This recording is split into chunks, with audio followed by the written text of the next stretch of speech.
पर डटे देखा है।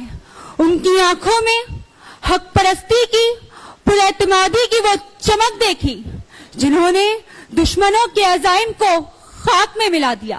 मैंने फलस्तीन में हमारे क़िबले अव्वल बैतुल मुक़द्दस की हिफाजत करते हुए उसकी ढाल बनने वाले मुसलमानों को दुश्मनों के सामने सीना सपर देखा तो कभी अफगानिस्तान में 22 साल से जारी हक व बातिल की जंग में अफगान मुसलमानों को बड़ी बड़ी सुपर पावरों को ज़ेर करके फातिह बनते देखा।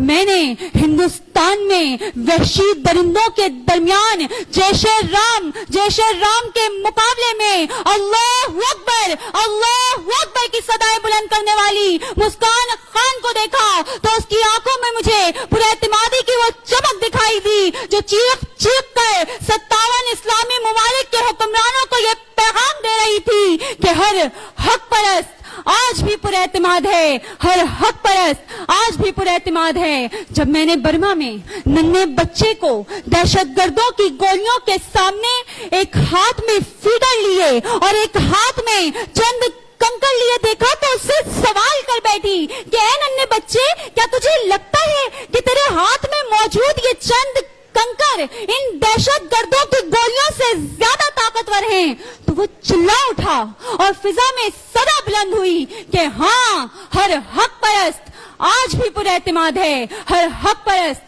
आज भी पुरएतमाद है। सदर अली वकार हक परस्त आज से ही नहीं बल्कि रोजे अजल से हक बात पर पुरएतमादी और यकीन के साथ डटे दिखाई दिए।